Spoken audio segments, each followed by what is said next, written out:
Here's how you can manage your voicemail greetings through our customer portal. Start by logging into your RingOffice customer portal, navigate to the IP-Centrex tab, click Phone Lines, then select the Configure button next to the line where you want to manage voicemail.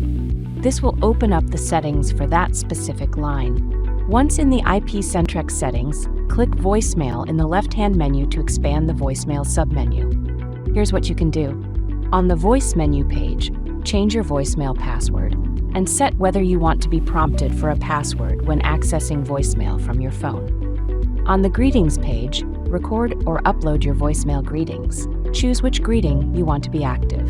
If uploading, ensure the file size does not exceed 3 megabytes and it is in monochannel, MP3, or WAV format. On the external email page, set your email address and select notification preferences for voicemail messages. Explore folder and inbox settings if you plan to use the RingOffice Unified Messaging inbox to manage voicemail messages and display a message waiting indicator on your phone. Don't forget to click Save after making changes and test your voicemail greeting by calling into the line. Thank you for choosing RingOffice.